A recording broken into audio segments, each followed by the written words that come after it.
नीलांजन समाभासं रविपुत्रं यमाग्रजं छायामार्तंड संभूतं तम नमामि शनैश्चरम। बोलो शनि भगवान की जय। शनिवार के दिन न्याय के देवता शनिदेव की पूजा करने का विधान है। इस दिन भक्त शनिदेव की कृपा पाने के लिए व्रत रखते हैं और विधि विधान से शनिदेव की पूजा करते हैं। पूजा करते समय शमी के पत्ते, नीले पुष्प, काले तिल, सरसों का तेल शनिदेव को अर्पित किए जाते हैं।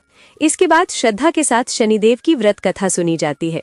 इस कथा को सुनने से ही व्रत का महत्व पता चलता है और व्रत का पूरा फल मिलता है। जो लोग व्रत रखने में असमर्थ हैं, उन्हें भी शनिदेव की कृपा पाने और शनिदेव की 7.5 या ढैया के कष्टों से मुक्ति पाने के लिए श्रद्धा और पूर्ण समर्पण के साथ कथा को अवश्य सुनना चाहिए। आइए हम सभी शनिदेव का ध्यान करते हुए सुनते हैं शनिवार व्रत की संपूर्ण कथा और शनि चालीसा।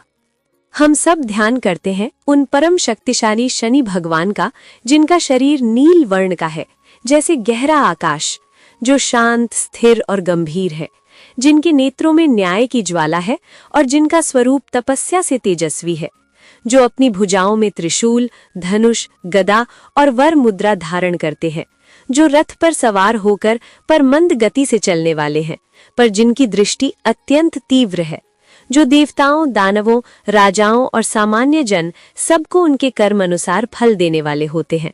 आपके चरणों में हम सबका बारंबार प्रणाम है। कृपया हमारी आत्मा को पवित्र करें, हमें संयम, धैर्य और विवेक का प्रकाश दें। आप हम सब की बाधाओं का नाश करें। बोलो सूर्यपुत्र शनिदेव भगवान की जय। एक बार की बात है कि सभी नवग्रहों, जिनमें सूर्य, चंद्र, मंगल, बुध, बृहस्पति, शुक्र, शनि, राहु और केतु में विवाद छिड़ गया कि इन सब में बड़ा कौन है। सभी आपस में विवाद करने लगे, लेकिन कोई निर्णय न निकलने पर देवराज इंद्र के पास वे निर्णय कराने पहुंचे। सभी ग्रहों को अपने सामने उपस्थित देखकर इंद्रदेव घबरा गए। फिर उन्होंने निर्णय करने में अपनी असमर्थता जताई, परंतु उन्होंने ये भी कहा, इस समय पृथ्वी पर राजा विक्रमादित्य का राज है, जो कि अति न्यायप्रिय है। वे ही इसका निर्णय कर सकते हैं। तब सभी ग्रह एक साथ राजा विक्रमादित्य के पास पहुंचे और अपना विवाद बताया, साथ ही निर्णय करने के लिए भी कहा। राजा विक्रमादित्य इस समस्या से चिंतित थे, क्योंकि वे जानते थे कि जिस किसी को भी छोटा बताया वही क्रोधित हो उठेगा। तब राजा को एक उपाय सूझा। उन्होंने स्वर्ण, रजत, कांस्य, पीतल, शीशा, रांगा, जस्ता, अभ्रक और लोहे से 9 सिंहासन बनवाए और उन्हें इसी क्रम से रख दिया। फिर उन सब से निवेदन किया कि आप सभी अपने अपने सिंहासन पर स्थान ग्रहण करें। जो भी अंतिम सिंहासन पर बैठेगा वही सबसे छोटा होगा। इसके अनुसार लौह सिंहासन सबसे बाद में होने के कारण शनिदेव सबसे बाद में बैठे, तो वही सबसे छोटे कहलाए। अब शनिदेव को लगा कि राजा ने ऐसा जानबूझकर किया है, तो वो क्रोध में आकर राजा विक्रमादित्य से बोले, राजा, तू मुझे नहीं जानता। सूर्य 1 महीना, चंद्रमा 2.25 दिन, मंगल 1 या आध महीना, बृहस्पति 13 महीने, बुध और शुक्र 1-1 महीने विचरण करते हैं, लेकिन मैं 2.5 से 7 साल तक रहता हूँ। बड़े बड़ों का मैंने विनाश किया है। श्री राम की 7.5 आई तो उन्हें वनवास हो गया। रावण की आई तो उसकी लंका को वानरों की सेना से हारना पड़ा। अब तुम सावधान होकर रहना। ऐसा कहकर क्रोधित हुए शनिदेव जी वहां से चले गए और तब अन्य ग्रह भी खुशी खुशी वहां से चले गए। कुछ समय बाद राजा की 7.5 आई। तब शनिदेव घोड़ों के सौदागर बनकर वहां आए। उनके पास कई सारे घोड़े थे। राजा ने ये समाचार सुनकर अपने अश्वपाल को अच्छे घोड़े खरीदने की आज्ञा दी।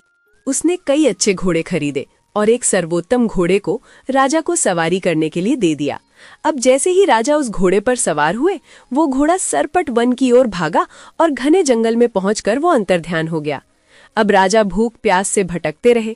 तब एक ग्वाले ने उन्हें पानी पिलाया। राजा ने प्रसन्न होकर उसे अपनी अंगूठी दी और वो अंगूठी देकर राजा अपने नगर को चल पड़े।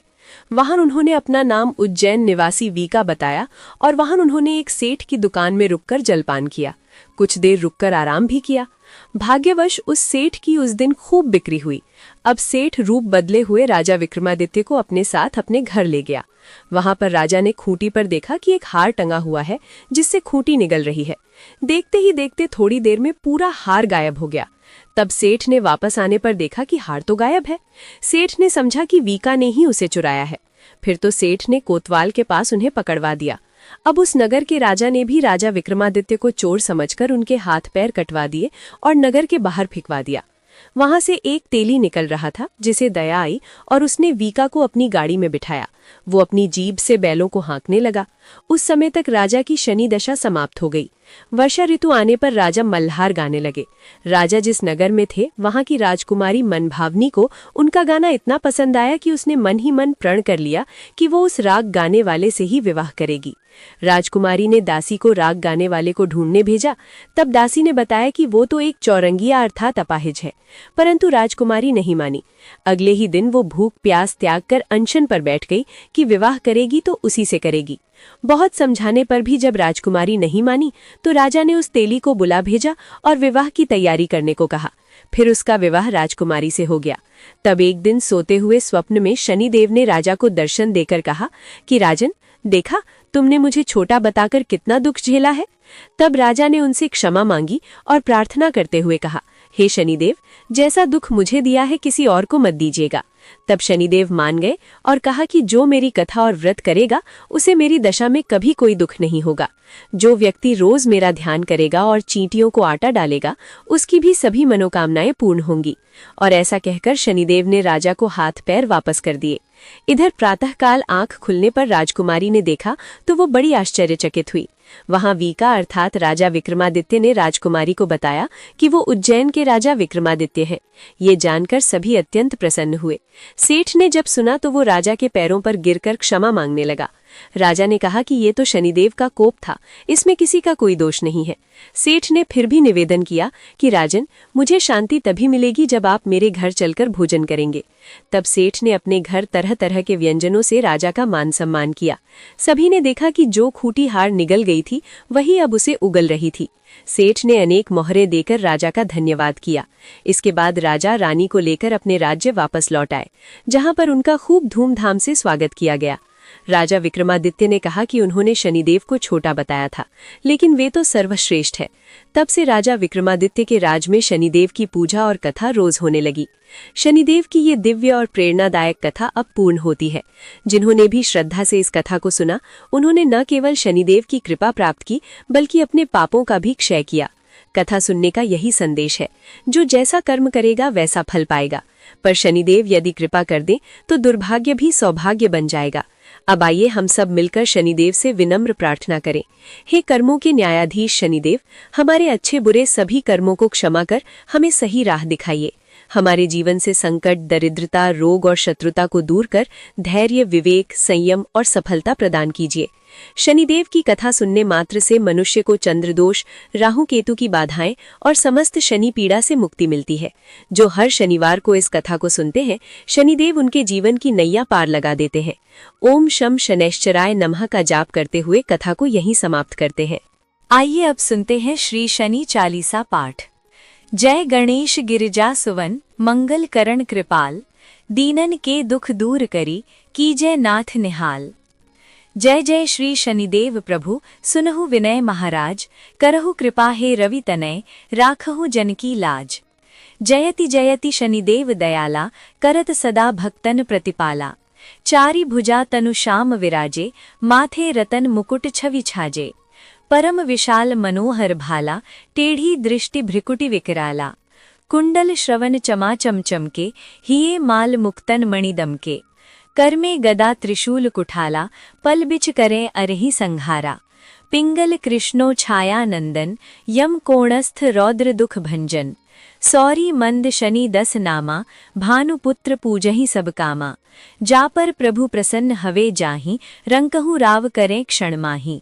पर्बतहु तृण होई निहारत, तृणहु को पर्बत करि डारत।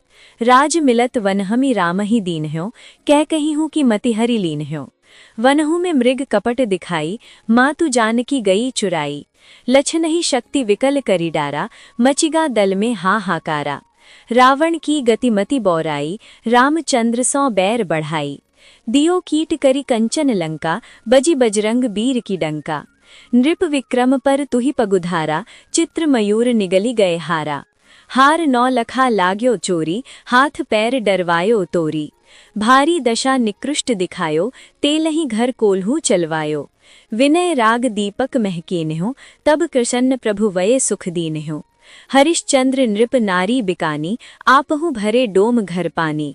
तैसे नल पर दशा सिरानी, भूंजी मीन कूद गई पानी। श्री शंकर ही गह्यो जब जाई, पार्वती को सती कराई। तनिक विकलोकत ही करी रीसा, नभ उड़ी गतो गौरी सुत सीसा। पांडव पर भय दशा तुम्हारी, बची द्रौपदी होती उधारी। कौरव के भी गतिमति मार्यो, युद्ध महाभारत करी डार्यो। रवि कहे मुख मह धरि तत्काला, लेकर कूदि पर्यो पाताला। शेष देव लखि विनती लाई, रवि को मुखते दियो छुड़ाई। वाहन प्रभु के साथ सुजाना, जगदिग्गज गर्दभ मृगस्वाना। जम्बुक सेह आदि नखधारी, सोफल ज्योतिष कहत पुकारी। गजवाहन लक्ष्मी गृह आवें, हायते सुख संपत्ति उपजावें। गर्दभ हानि करे बहु काजा, सिंह सिद्ध कर राज समाजा। जम्बुक बुद्धि नष्ट करि डारें, मृग दे कष्ट प्राण संहारें। जब आवही स्वान सवारी, चोरी आदि होए डर भारी। तैसे ही चारि चरण यह नामा, स्वर्ण लौह चांदी अरुतामा। लौह चरण पर जब प्रभु आवें, धन जन संपत्ति नष्ट करावें। समता ताम्र रजत शुभकारी, स्वर्ण सर्वसुख मंगल भारी। जो यह शनि चरित्र नित गावें, कबहु न दशा निकृष्ट सतावें। अद्भुत नाथ दिखावें लीला, करें शत्रु की नशि बलि ढीला। जो पंडित सुयोग्य बुलवाई, विधिवत शनि ग्रह शांति कराई। पीपल जल शनि दिवस चढ़ावत, दीप दान दे बहु सुख पावत। कहत राम सुंदर प्रभुदासा, शनि सुमिरत सुख होत प्रकाशा। पाठ शनिश्चर देव को, की हो भक्त तैयार। करत पाठ 40 दिन, हो भवसागर पार। बोलो शनि भगवान की जय।